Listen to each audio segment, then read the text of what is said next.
Host Rahim Moore Sr. and this is Game Worn Podcast. I call her Lil' Bae, she call me Big Bae. I call her Lil' Bae, she call me Big Bae. 23 MJ, all I do is fade away. I do this shit every day, all I do is get paid. I call her Lil' Bae, she call me Big Bae. I call her Lil' Bae, she call me Big Bae.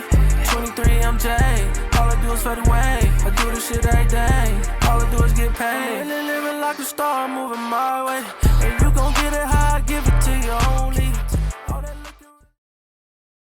Go ahead and get my Kevin Samuels on. You know what I'm saying? Make sure it's smelling good up in here.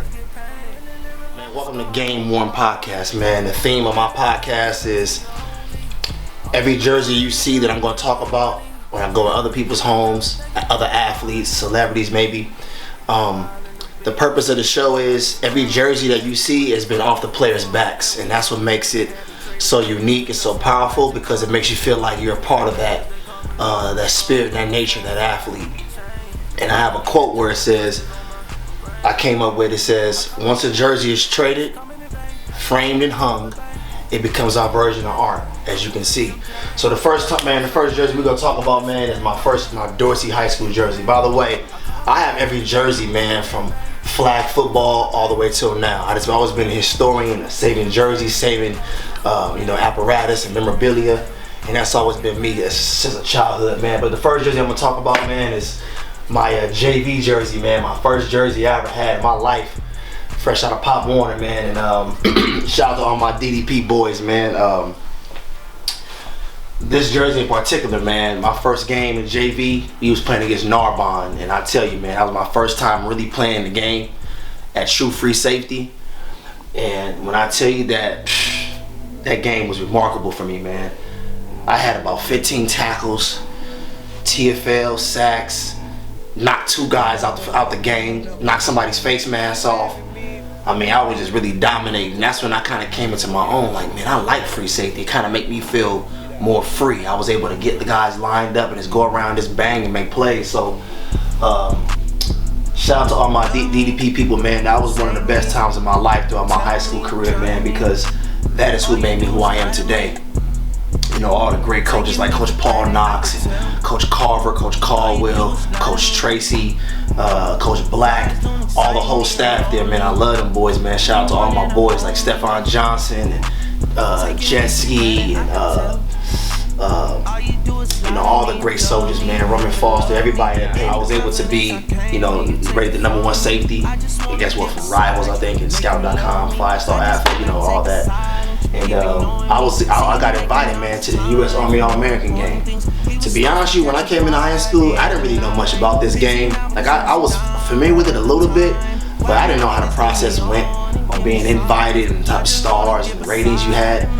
But my DB coach, man, Coach Carver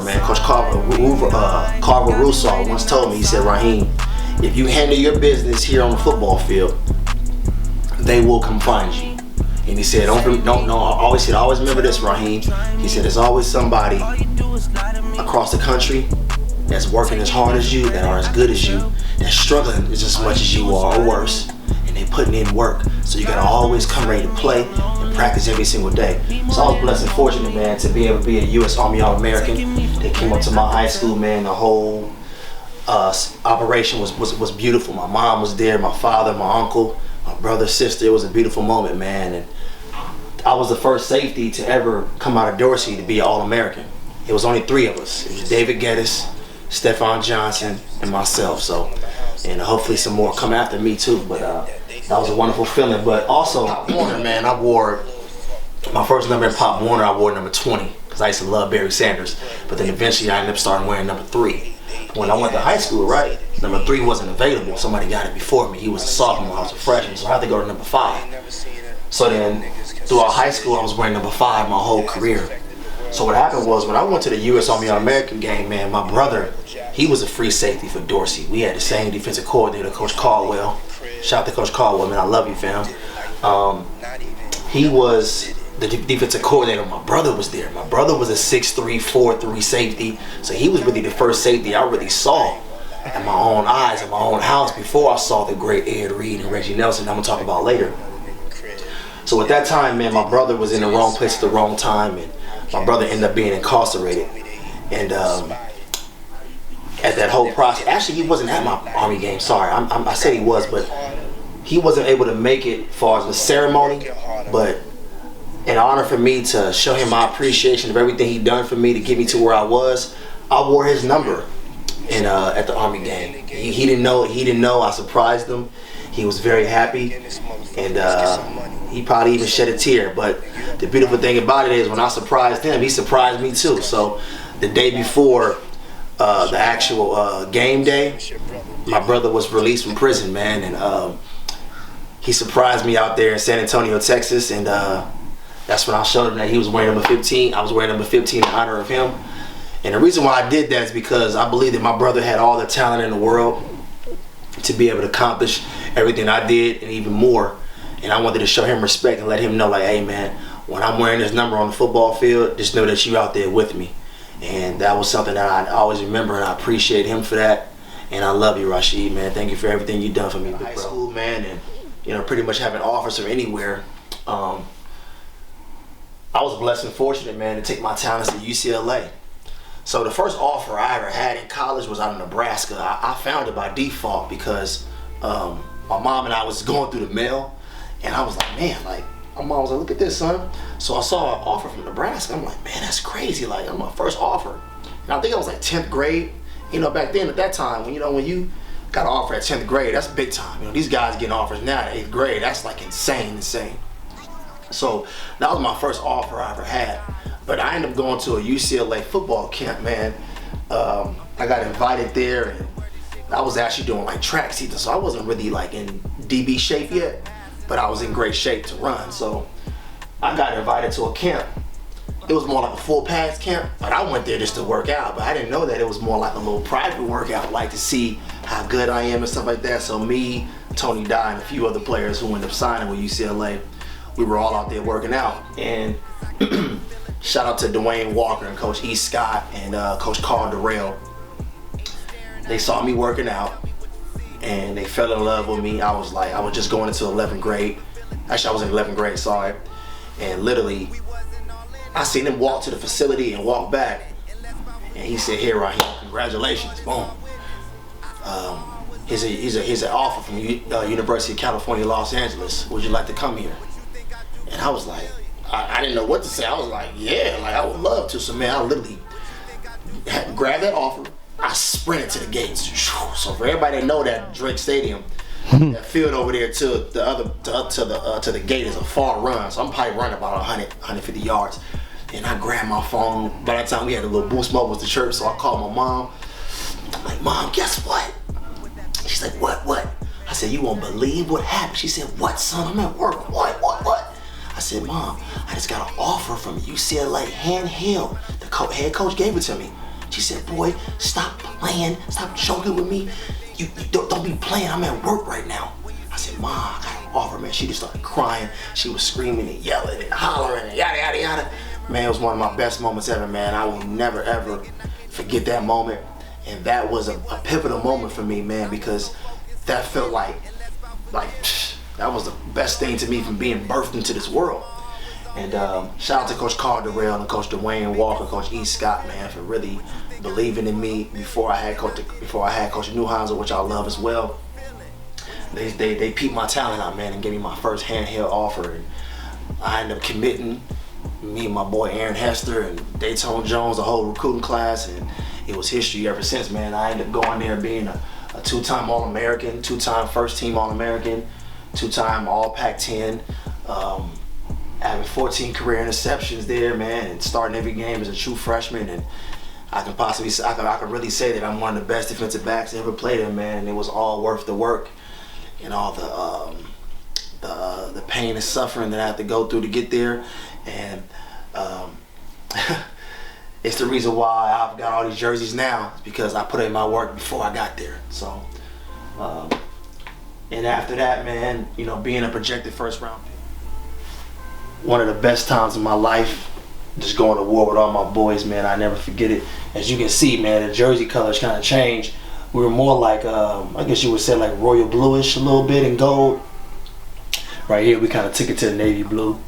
And really, to be honest with you, a little fun fact about these certain jerseys right here is that I believe, if I'm not mistaken, this was actually the last year of UCLA being in the Pac-10. Now they're called the Pac-12. I think they added Utah and Colorado. So this was last year's of Pac-10, man, the legendary Pac-10. So that's pretty dope. And I got drafted by the great Denver Broncos. Went to the green room, possibly one of the best draft classes ever, man, with the great Cam Newton, Marcel Darius, Von Miller, you name it, Mark Ingram, Ryan Kerrigan,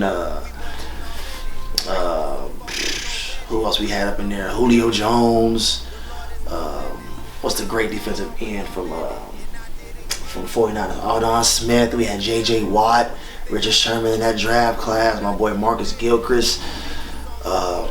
Man, we had so many great players, bro. Whew, it was crazy. My boy Corey Leggett. So, you know, being drafted there, man, was one of the best days of my life.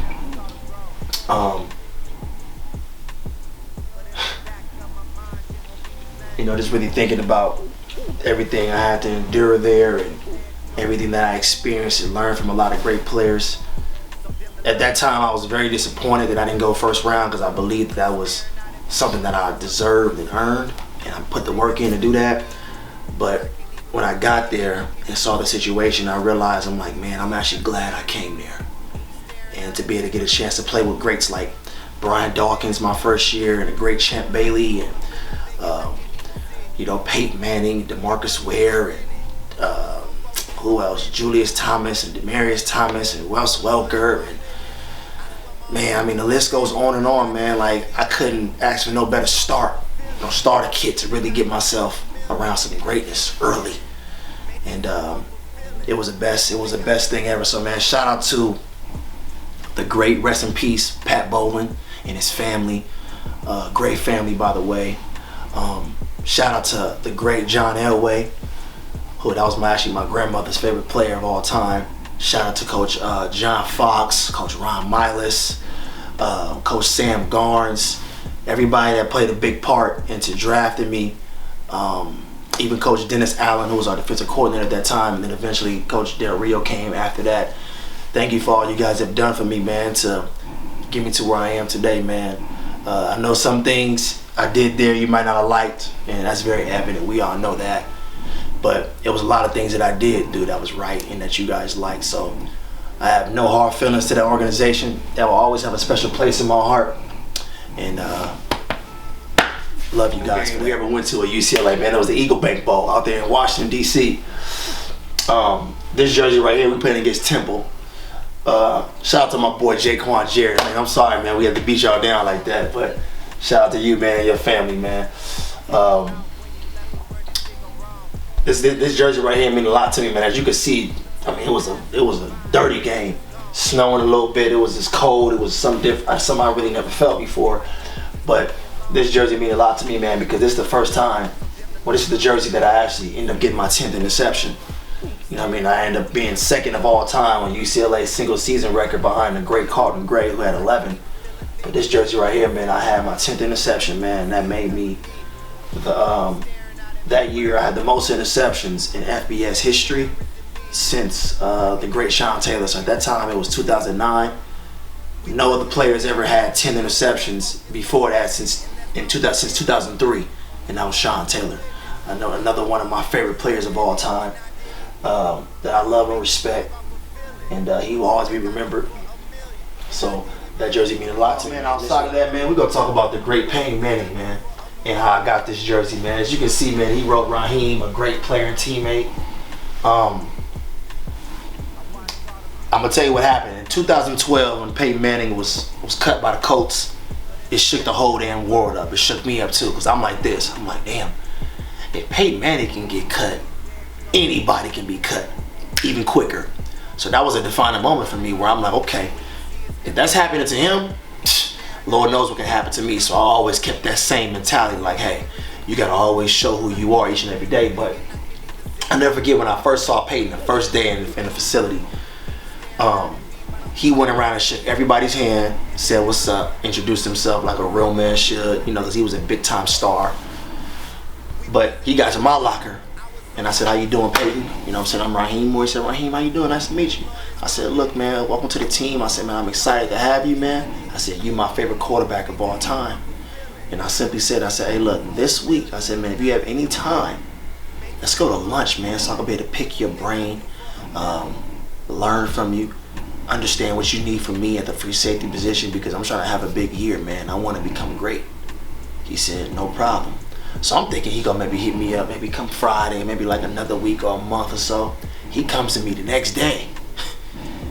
He said, Rahim, you ready to go out to eat? I'm like, yeah. You know, because OTAs, you work out from like 8 to 12, so you got all day to hang out and chill. So he's like, yeah, Rahim, follow me. So I hear him shower and everything, get ready. I'm like, okay, that's how big time Peyton do. So I'm like, man, where is he going? So mind you, I'm like, hey, wherever we go, I'll pay for it. You know what I'm saying? I just want to pick your brain and be able to enjoy this moment. So we're driving away from the facility, so everybody know where the Broncos facility is on the corner. He takes me up to this area right down the street from the facility. I mean, it's walking distance. You can throw a rock there. So he's taking me to where the private jet center is. So everybody know the Broncos facility has a private jets across the street. And I never really been over there before because, you know, I ain't had that type of money like that. So that wasn't my film. I mean, that wasn't in my realm. And it was good that it wasn't. So he's driving me in there and I'm like, I mean, bro, you trying to have lunch with me on the private jet? Like, nah, bro, like, that ain't what we doing, you know? So I didn't know that they had an actual restaurant inside of the private jet center. So I'm like, man, this is pretty dope. So we walk in, and here's the crazy thing about that story, is that when we walk in, the guy greets him, hey, Peyton, how you doing? Welcome to Denver, yada, yada, yada. And then the guy's like, hey, Rahim Moore, how you doing, man? Nice to meet you. So, how you doing, sir? I'm doing great. He asked Peyton, he said, Peyton, what would you like to sit? Rahim, what would you guys like to sit? Would you guys like to sit on your own, Peyton? Or Peyton said, no, just put me in the regular population with everybody else. And I'm like, man, that's a real man right there. Much respect for him. Because he didn't have to do that, you know? And man, I remember us sitting down and I asked him every question I could possibly think of. I'm talking about to the fact of his injury, him as a quarterback, what he sees, him going against EDREED, going against Sean Taylor, him playing with the great Bob Sanders, who was once one of his teammates. I even asked Peyton Manning, man, how do you grocery shop? How do you go shopping? You know, he told me, Rahim, hey, last time I've been shopping was when I was in Tennessee, 17 years old. He said, ever since then, I can't shop because I don't have the peace going into the grocery stores. They rush me everywhere. He even told me how, you know, the facility goes and get gas for him sometime because people rush him at the gas station. Then I even asked him, I said, Peyton, you know, hey, man, how do you go shopping, man? Do you go into the malls and, you know, spend money? And he was like, no, Rahim. He said all the designers and everybody come to him. And him and his wife and his family, they shop in one day for all 4 seasons. I was supposed to get that jersey week 1. Peyton, you a funny dude, man. So I earned it week 1. This dude literally had it on the actual equipment room's dresser, right there on the corner. So my locker was, I can see it every time the sliding door was open, because my locker was, the equipment room was right there. And I would go up in there and tell Flip, and everybody like, man, that was an equipment manager's name, like, man, let me get the jersey. He said, Rahim, Peyton said to not give it to you yet. So after a while, when I kept acting a week in and week out, I believe that Peyton did that for a reason. He wanted me to keep earning it throughout the season. And that year I ended up having 5 interceptions, leading my team in interceptions. But I think he did that to keep me hungrier, to keep me hungry. So, sure enough, that was week 1 when I earned it. He didn't give it to me till like week 16, pretty much till Christmas. So I'm walking out the film room. He know I'm in the film room because he's in there too. So it's probably about like 7 o'clock at night. And he comes out. He said, Rahim, go check your locker, man. He said, Merry Christmas. Man, when I saw that jersey in there, I said, oh my God, man. Shedded a tear, man. He gave me a hug. I said, man, thank you so much. He said, man, he said, congratulations. He told me Merry Christmas, of course, and then he said, Rahim, we got more work to do. Keep getting better. So, man, thank you, Peyton, for that beautiful moment. And mind you, when I got those 2 interceptions, I'm going to tell you what made this jersey even more beautiful, is that when I got those 2 interceptions, we all know it's Sunday Night Football. They have players of the game, and they give you the game-winning footballs. Peyton and I were the players of the game. They interviewed him first, interviewed me second.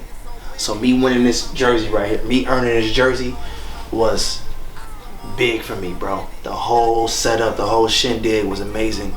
And guess what? When players found out that I had this jersey, everybody started asking him for that jersey, because not many players got Peyton Manning's jersey. I don't care if you're a Colt, a Volunteer, a Bronco, not many players have that, and you have to earn that. So I'm proud I did that. It was well worth it. All the hard work, all the battles we had in practice, us fighting, cursing each other out. Well, not physically fighting, but you know, just jawing at the mouth, you know what I'm saying? And cursing at each other, just competing. It was all worth it, man. So I appreciate you, Peyton, man, for everything that you've done for me, man. Got so much love and respect for you.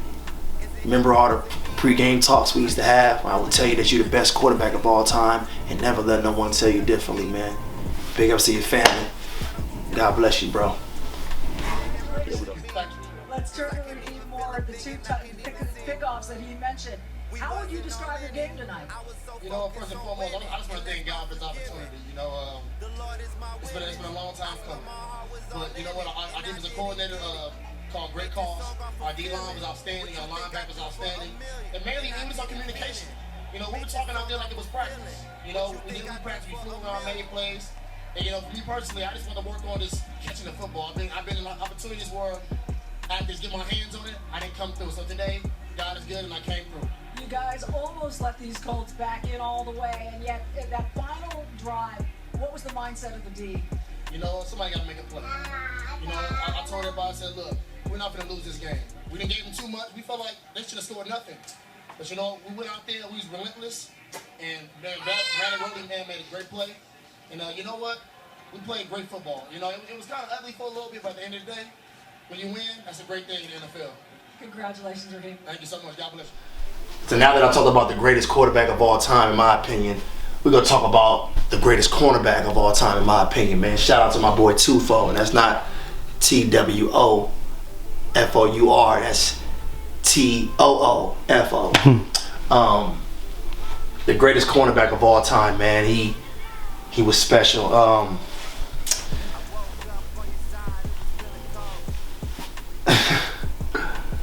I remember we was in high school. Every time I played cornerback in college, every time I played cornerback in a game or in practice, I would always, in my mind, think about this man's stance and his swag he played with on the football field, his confidence, his grit, and his toughness. I would always think about that every time I played corner. Every time I went to cornerback, whether it was one-on-ones, practice, in the games, I thought about this man. And the fact that I was able to get drafted and play alongside of this guy for what, 3 years? That was big for me, man. Let me tell you a story real quick. I had so much love and respect for this dude that I never forget my rookie year. I had on so everybody know Champ. Champ would always wear a blue long sleeve. He would always wear a white cutoff shirt. He would always wear them same blue Jordan shorts that he probably had for 12, 13 years. Well, I try to emulate everything he wore. He would wear certain cleats with black spat. I had pretty much the same helmet as him. And a visor. He's pretty much the same height, same size. My rookie year, I dressed like him so much where it was identical to the point to where when we would get on film and watch one-on-ones, coach would be like, "Oh, you guys, look at Champ right here. Look at his stance. Look at this great rep right here. Look at this play he makes." And coach like, and the player's like, "Wait, hold up, Ryan. Hold up, coach. That's not Champ. That's Rahim." But I would mimic him so much because that's how great he was, and I want to be just like him in my covering skills. And I just show you how much I emulated that dude so much that our own coach mistaken us in film. You feel what I'm saying? This dude right here, man, was the best corner I've ever seen. All of it is 6'1", 427, the best hips and footwork you will ever see. Strength, power, explosiveness, just a real goon on the field. Spectacular, man. Off the field, great husband, great father, great teammate along with like Peyton. And see, with Champ, I was in a room with him a lot. So I was able to spend more time with him than I did with Peyton Manning, of course. He says, you can see I got his gloves right there. I even have a little, I don't know how you can pronounce it, but around his frame and Peyton Manning's frame is that gold trimming. All these guys, I knew they were going to be first ballot Hall of Famers. And those gloves are game-worn gloves by Champ. Champ will give me so many of his cleats, his gloves, that he got tired of me asking. He used to just tell me, man, go take it. So every time he would wear some gloves in the game or some cleats, he would always throw them away. I'm like, oh no, I need them. So speaking of them cleats, we got them right here. So listen, right here was the first pair of cleats I ever seen Champ Bailey wear. So when he was fresh, these cleats right here had chrome bottom on them. As you can see, they signed by my man. These are the first pair of cleats that I ever took out his locker. These was so fire when I was a rookie. Whew. I couldn't. Whew. I was begging him every single day.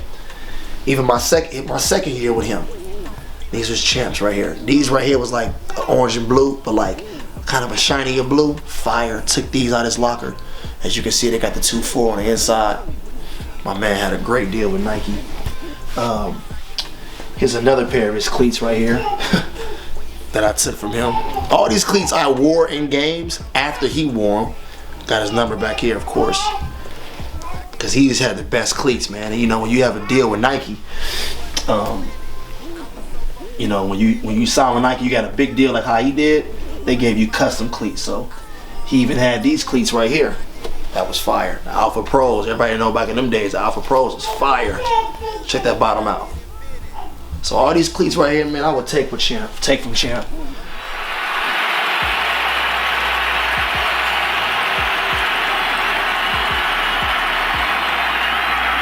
throw, and it's deflected and incomplete. Trying to get it to Brown on a slant, and that's Champ Bailey saying, Yeah, Champ has seen more than a few of these. You don't go to 11 straight Pro Bowls unless you can break up a slant on the goal line. You know, that's just outstanding. The guy is remarkable, and I think what I've admired about Champ Bailey over the years, yes, he's tremendous playing the pass, but that guy will hit you. He plays the edge. He'll make tackles. He deserves his trip to the Hall of Fame when he gets it one day. Involved in one of the biggest one-for-one trades in all of sports history. He was a great dude, man. Great teammate. Much respect for this guy. And by me getting his jersey, right? I was with him for 3 years. I ended up getting it year 3 in, but it was worth it. Everybody wanted his jersey, you know, and he had so many people pulling from him. And it's crazy how when you're at a caliber, when you're at a certain caliber of playing, I never forget he once told me, he said, Rahim, I got so many people asking for my jerseys. He said, man, I got referees and coaches asking me for my cleats and jerseys. He said he had a guy in Oakland, every game they played in Oakland, he always asked for his jerseys. He asked for his gloves. So I just show you how important game-worn stuff is to other people that's not even in the NFL. You know what I'm saying? So shout out to my man 2-4, man. So much love and respect for you, bro. I know you go watch this. You already know how I feel about you. How much you inspire me. You already on my Mount Rushmore of my greatest football players, man. I love you, bro. Thank you for everything you have done for me, man. You have been something to me that I can never imagine. You know, and I thank God for you. I thank God for your mom and dad making you. You're that special to me, man. And God bless you.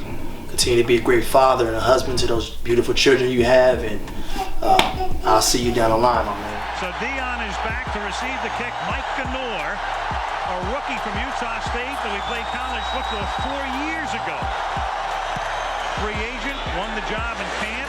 Left-footed kicker and a good one, and Dion hauls it in at the 13-yard line, and then Dion gives the ball reverse to Champ Bailey, and it's the Dion and Bailey show that gets things started for the Redskins as Champ takes it all the way to the 32. boss. Same as the old boss.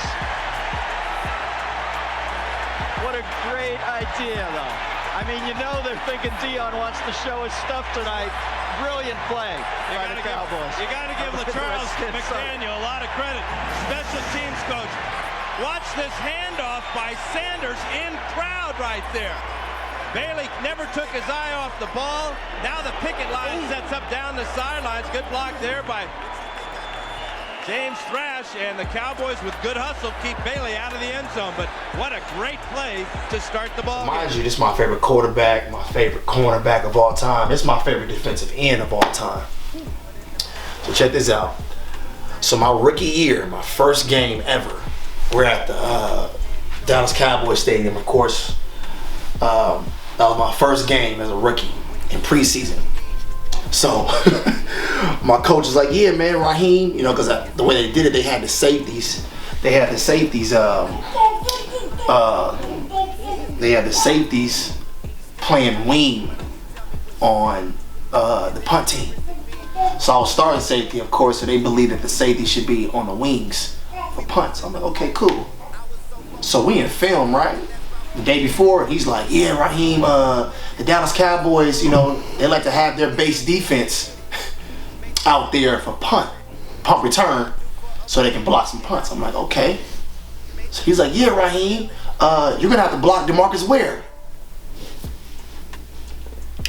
Man, everybody looking at me like, man, that's impossible. I'm like, bro, I gotta block him? I'm like, bro, it's my first game? Why I gotta block him? You know what I'm saying? So, I never forget.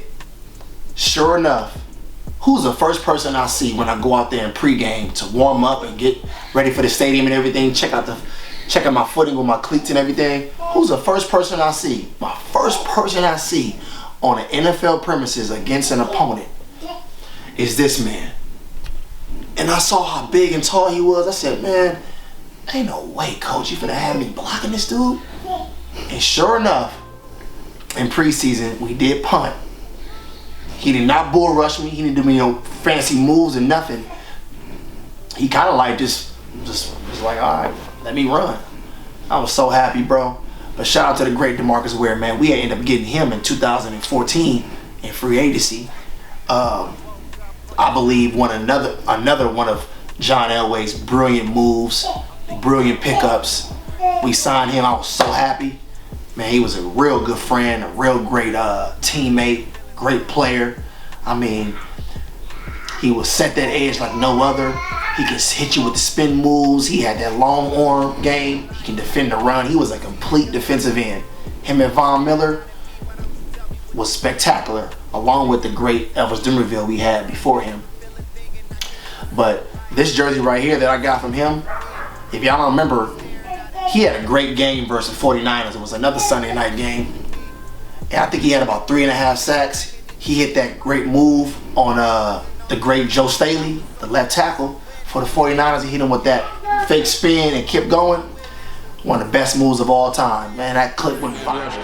Between the hash marks, DEMARCUSWARE has him, and Ware for the second time tonight with a big sack. What a great move this is. DEMARCUSWARE is going to do a fake spin here. And you see Joe Staley thinking he was going to spin. Yeah, man, so listen. I just mentioned to you how, you know, my man Peyton Manning's my favorite quarterback. CHAMPBAILEY's my favorite cornerback of all time. DEMARCUSWARE is my favorite defensive end. This guy right here is my favorite football player of all time. One of my coaches, he's a DB coach. Shout out to the great Durante Jones. He went up there to Ed Reed's training camp intern and was getting some news, just like picking everybody's brain. He got a chance to get in contact with Ed Reed, and he told Ed Reed about me. And he tried to call me. I did not answer the phone. Must have been in class or taking a nap. And then one of my other boys in college ended up going to the Pro Bowl with Deshaun Jackson, and he saw Ed Reed at the Pro Bowl, and he tried to call me. I didn't answer again. So then when I got a chance to really get in contact with Ed Reed for the third time, he said, man, I've been trying to get in contact with you for almost 3 times. He said, man, your boys was calling me from the Pro Bowl. He said, man, I remember you, man. So he come to find out I was an All-American safety at UCLA, and he was real proud of me. He was like, man, congratulations, man. He was telling me stay up on that film. At that time, I had one of his previous coaches, a special teams coach, Coach Frank Gans, with us at UCLA. I would talk to him about Coach Frank Gans, and he would tell me to study his film. But when I got a chance to talk to him, man, he was injured in the NFL that one time. That was the year he missed 8 games, and he came back, and I had 8 interceptions in 8 weeks. And he told me, he said, Rahim, man, I'm trying to be the biggest I ever been. I'm trying to be the strongest and most explosive I ever been. He said, I want to come back and make them look at me like, damn, what has Ed Reed been doing? And sure enough, in the first 4 weeks back, he had 4 interceptions. And over the next 4 more weeks, he had 8 in total. And the main thing he told me, man, is that Rahim, I'm always watching tape. He was a big film junkie. Ed Reed would tell me, he said, Rahim, I forget what year it was for him, I think year 8 or something like that. He said, Rahim, I'm still going back to my rookie year film just to see if any routes have changed. I want to go back and look at how bad I was my rookie year compared to now. I always go back to his rookie year film and look at his pain and suffering of him missing plays, missing tackles, missing interceptions, because he won't want that same pain to motivate him as in his current year. And when he told me that, I was like, man, this dude is real deep, man. He's psychologically, he's on a whole different level. And if you ever had a chance to watch Ed Reed on the football field, everything he did was at an exceptional, high level. There's been a lot of great safeties in this world, man, but that dude right there, he's grand. He's on a whole different level. I'm talking about the quickness, the burst, the speed, the ball skills, the physicality. He was a complete football player. And not only was he great at safety, he was even greater punt blocker. And do y'all know that Ed Reed has scored touchdown on pick sixes, fumble recoveries for touchdowns, forced fumbles for touchdowns, punt returns. He's the only safety to ever do that, and block punts for touchdowns. No player's ever done that before.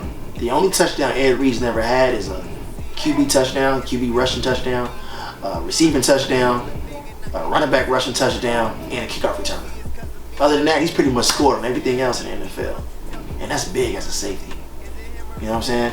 Another thing Ed Reed taught me, I can talk about him all day, is that one time I asked him a question. I said, Ed Reed, I never forget this one game I asked him. I said, Ed, I watched you versus Kansas City Chiefs. It was week 1 in Baltimore. Dude, that was one of the best games I ever seen you play. I said, man, how do you look so fast and quick and explosive like that, man? Like, dude, you just look like you're on a whole different planet playing. He said, Rahim, on the off season, right? He said, I trained in a 40, 50 pound weight vest in the sand. And I said, okay. He said, think about it. Your pads weigh about, what, 12 to 15 pounds all in total? He said, so I would double, triple that, maybe even quadruple that. So then when I got on the field, I'm flying. And Ed was a big time advocate of training in the sand, ladder drills, footwork, conditioning. He said, mind you, that preseason game, 3-4 weeks before that, I was in the sand with a 40, 50 pound weight. Ed would tell me how he worked in the sand in his weight vest. That was some of the best information he ever gave me. Another thing Ed Reed would do is, on road games, right? Ed Reed would watch film on the way to the road game and on the way back. So on the way here, let's say for instance he's playing against the Raiders. He's watching film, studying them on the road, on a plane. No watching no movies, no drinking, eating popcorn. He's studying film. On the way back, after they beat the Raiders or he dominate the Raiders or whoever else, if they play against the Chargers or the Bengals next, he's getting ready for their next game after the game by watching film. That's what the greats do, and I learned that, and that has benefited me in college and in the pros, because it gives you that last little sense of like reminder or a little play that you might not have ever seen before.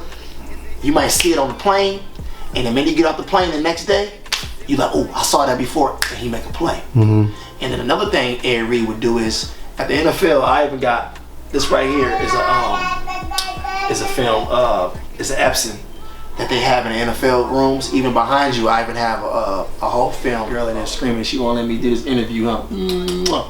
So Ed Reed would have, so what you watch at the facility, all the film that the film crew provide, he would have that same setup at home. Him and Ray Lewis would watch film weekly, daily. So I just show you how great that dude was. So he was a film junkie. He would always tell me, he's like, hey, film is what helps you get ready for the game, be inside, feel the game before you even get there. And also, this dude would have this same setup, even better setup. He would watch film on the off season. He would study his division on the off season. So he would go against the Bengals, the Steelers, and the Browns every year. He said, man, I would know their top runs and top pass concepts. I would study them on off season. So then when it came to play against them 8 times a year, I already knew them. And that's why he would have his most plays, his most picks versus the Browns, versus the Bengals, versus the Steelers, because he knew them before he got into the film room as a whole group to study him. He was already studying them in March and April, in June, July, August. That's some different type of stuff right there, man. So a lot of you young players, even older players, take that into consideration. And last thing, man, how I got this jersey. Listen, I saw Ed Reed in pregame, and it was a wonderful feeling, man. I saw him, man. I was so happy. I gave him the biggest damn hug ever. I mean, he was on swole, he was ripped, he was yoked, he was thick. I mean, he was in tip-top shape. I remember looking at him in pregame, I said, I have to look like that one day. And he was just so confident on the football field. And I ran up to him, and he was like, man, finally we get a chance to meet, man, after all these years, man. I said, I know, man. I said, Ed, he saw me, God bless you, baby. Ed saw me tearing up in pregame. He kind of felt my love and appreciation for me. He was like, man, it's all good, man. I understand. He gave me a hug. I said, look, Ed, it's been a long time coming to meet you, bro. I said, I cannot leave this football field without getting, I tapped his shoulder like this. I said, without getting this jersey. He said, man, I got you, bro. He said, I'm going to do that for you. I said, man, please. And mind you, right, I'm talking to Ed for like 5-10 minutes. Both teams are warming up. My coach and everybody's like, man, where's Rahim, man? Because I'm supposed to be doing my individual drills and my tackling drills and all that to get ready. We was in Baltimore. And then when my coach and my team saw that I was over there talking to Ed, they knew that was a big moment for me. They knew I loved them so much, and my coaches and them didn't even bother me. It was like, Rahim, we understand how important that was. And mind you, he was going against going against Peyton Manning that day. And Ed Reed and Peyton would have so many battles. Oh man, and for the past couple years before that, to them meeting up, Ed Reed was getting the best of Peyton. And Ed Reed made some big time plays that game, but Peyton Manning got him a few times. And I saw this dude, Ed Reed, jump a crossing route, a shallow crosser from 25 yards deep in the middle of the field. And I'm like, man, what is this dude doing? He was that lethal and that smart. And he knew that we love running crosser routes and stuff like that on certain down the distances and stuff. So that game, he was a little upset. So I didn't actually get the jersey after the game was over. So I'm looking for him, and I'm like, man, I was sad. I'm like, damn, man, sad, like a sad puppy, bro. So I saw Ray Lewis. Ray Lewis was inactive that game, I think, because he was hurt. And I'm like, Ray, what up, man? He's like, what's going on? I'm like, man, where Ed Reed at? He said, man, he went up in the locker room, man. I said, oh, man. I said, man, tell him I'm looking for him. He said, all right. And I went to the locker. We won, of course. I played a pretty good game. And I remember sitting in my locker. I was like, damn, man, I had my head down, right? Sure enough, man, my probably about 5-10 minutes later, I get a tap on my shoulder. It's my left shoulder. And our team security guy, he said, Rahim, Ed Reed said, congratulations and Merry Christmas. Ed Reed had his security guard, well, team security guard, give it to my security guard to come bring to me. And man, I just started crying. I was so happy. And that was one of the best times of my life. That just show you what type of guy he was. He didn't forget to give me that jersey. And I'll never forget that, man. It really...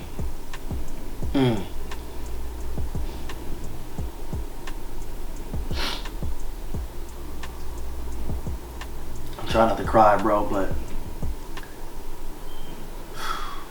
that was a pivotal moment in my career, man, that I'll never forget, man. And that is show you what type of guy he is. And then here's the crazy thing about it. It's 5 minutes later that my same security guard from our team, he comes and say, "Hey, Rahim, EDREED said, where's his jersey at?" I said, "Man, he want my jersey?" He said, "He's waiting on it." God bless you, baby.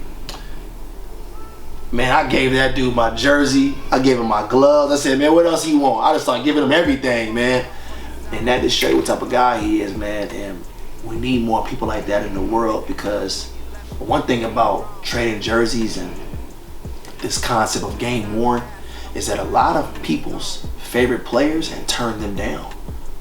And that causes corruption, chaos, to where the next generation of guys don't get the jersey, and all of a sudden over these years it's like you get that evil Knievel type spirit where it's like, man, I ain't giving nobody my jersey because such and such turned me down. So for Ed to do that to me, man, that was big for me, bro, because he didn't have to. You know, I wasn't a Pro Bowl player at that time. I wasn't the best of the best, but I was one of the best. He could have said, "I ain't giving it to you," but he knew how much I respected him and honored him that he gave it to me, man. So Ed, you know how much you mean to me as well, man. I love you, bro, from the bottom of my heart, man. As you can see, show him, I got your jersey done with all black suede on the back. That's real glass, real wood on the outside. That frame almost cost me almost $1,000. But a guy like you deserve to be sitting in something like that. And I appreciate you so much, man, for everything that you've done, not only for me, but for other people. The game of football, your love and your inspiration for black liberation, your Hall of Fame career, what you've done for the race, you've done for this people in general, man. I see why God's blessed you so much. Everything that you had to endure of living with another family as a kid and having to go through all your ups and downs, man, with the game of football, even living from Louisiana to only having, 2 offers from Tulane and Miami, end up going to Miami, having a great career. Like, God blesses people like you, man, because of what you do for other people. And all the bit of information that you told me, I tell everybody else.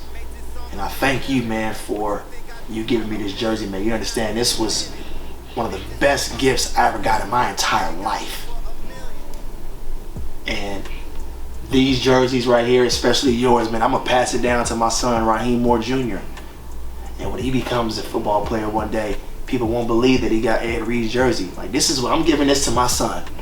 He knows all about you. He watches your highlights on his iPad. He knows who EDREED is. And I'm quite sure everybody else in the whole world does too, man. So much love to you, bro. Thank you so much. Literally. For giving me that jersey, man. It means that damn much to me. And nothing, no amount of money, could ever make me give that jersey away. I even told my wife and my family, I said, man, if I was to ever die, even though I'm going to give these to my son, I would want this jersey buried with me. That's how much love I have for you, man. It's that deep, bro. God bless you. You're a wonderful father. Keep up the great work, man. Thank you. Rahim Moore Sr. And this is the first episode, man, like the grand opening of Game Worn Podcast. I promise you, you're going to love this podcast. Thank you for tuning in. I call her Lil' Bae, she call me Big Bae. I call her Lil' Bae, she call me Big Bae. 23 MJ, all I do is fade away. I do this shit every day, all I do is get paid. I call her Lil' Bae, she call me Big Bae. I call her Lil' Bae, she call me Big Bae. 23 MJ, all I do is fade away. I do this shit every day, all I do is get paid. Really living like a star, moving my way.